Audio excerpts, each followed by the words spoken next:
Thank you for watching Dr. Josefina's Way, and I'm Laura Guttridge. In today's lesson, we're talking about the obesity additive disorder. And when I first saw the lesson, I thought, oh, she must have meant addictive disorder. But then as I read through the lesson, I realized it was indeed additive. Yes. And the problem with so many foods, processed foods these days, is they're full of chemicals, preservatives, and there's no doubt that certain people are addicted to these foods, and it's probably because of these additives that are being put into them, and we don't know about it. Well, the research has come out, and it's coming out every single day, Laura. Is ton of research about how the food industry is covering it up. Yes. The additives, the preservative, and the reason why people are becoming obese more and more and more, even the children now. Yes. So the statistics show that children will be dying at early age, and today they have high blood pressure, heart problems, and it has to do with all these conspiracies. Really, I'm going out on the limb here. Yes. Because one of the things that the first thing I do with my clients is I immediately get them off all the food that are processed food, preservative, coloring, because if you Google it and you do the research, you're going to find out that all this preservative, all the additives, all the extra stuff in the food is exactly what's killing America and the world. Yes. Well, you know, I did a little research on my own and found out that in the 1970s, the USDA actually tried to ban sodium nitrates from food, but was overturned by the powerful meat industry. They said that people would not buy meat if it looked gray. Exactly. So it's all motivated by money, because they want the meat to look fresh and red as opposed to gray. Exactly. Because they're trying to entice buyers to buy their products. And it's the same with all the other processed foods. It all probably has to do with appearance and how long it will last. Exactly. And then on top of that, the appearance and how long it's going to last in the shell.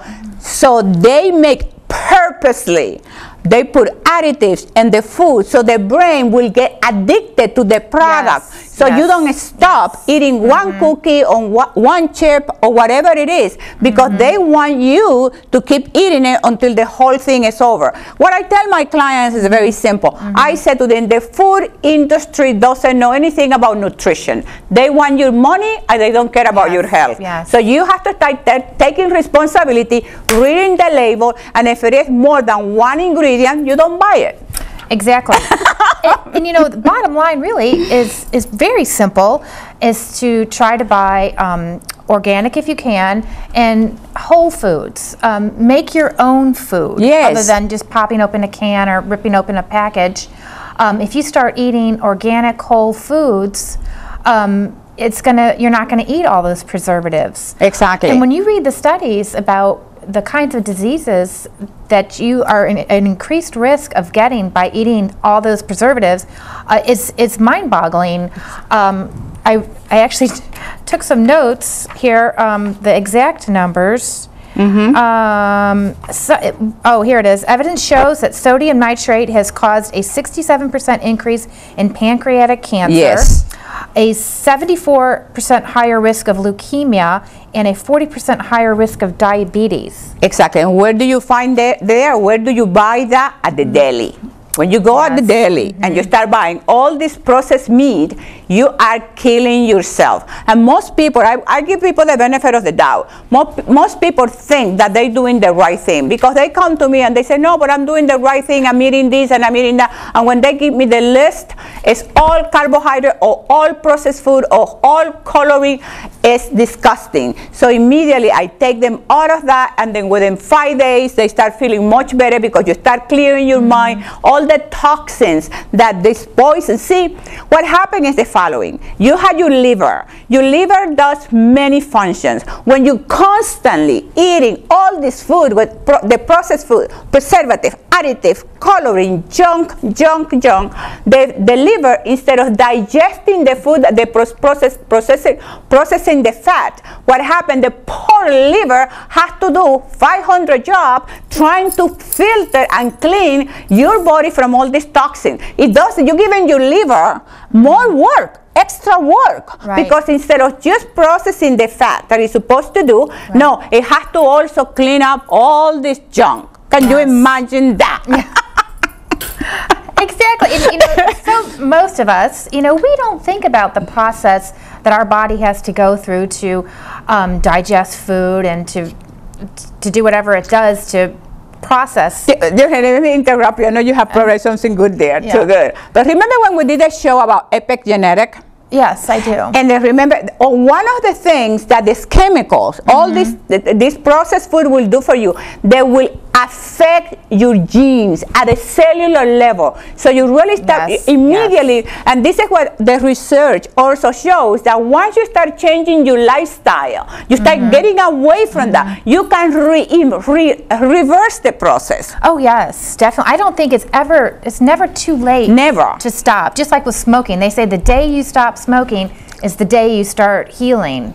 And it's the same with the addiction to food. We were discussing earlier that society once looked upon smoking is not a dangerous thing to your health.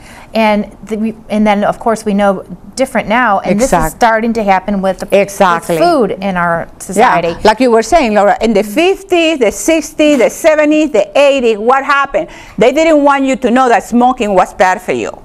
And then eventually people started becoming sicker and cancer and respiratory and all that stuff. And then the information started coming out. Let me tell you something. You can write it down.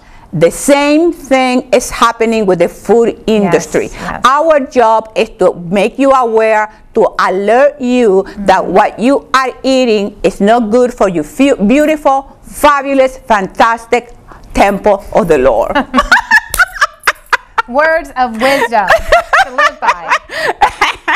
But another thing to mention here, you talk about how the chemicals, how they react in our body, that it stops the signal from your stomach to your brain when it fills up. Well, that's exactly right. Part of the thing that the additives and the preservatives do to your brain, they make your brain addicted to food. And it works also like if you're taking cocaine, and instead of sending, once you eat, your stomach gets bigger, right? You get full, So what happens, what they do, this chemical does, they don't allow the stomach, the sign that they send it to the brain to say, hey, don't eat anymore, I'm full, doesn't get to the brain because this additive has blocked them. So you don't get the brain doesn't get a message that the stomach is sending, and you keep eating and eating and eating, and you go back for more and more and more. And you say, why? What's wrong? I'm a food addicted. Yes, you are. You're addicted to the additives in the food. So you have to stop it. So it's basically changing the natural chemical makeup of our bodies. It is. It is. And that's what that show in epigenetic was all about. Yes. So, but I think we need to take a break now, Robert. So we have a wonderful guest that it's going to be really exciting because they're really getting their life back into the balance of life and harmony and beauty and health. And you're going to love them, and you're going to encourage them and empower them to achieve their goal. Right, gorgeous? Yes. Give me 5.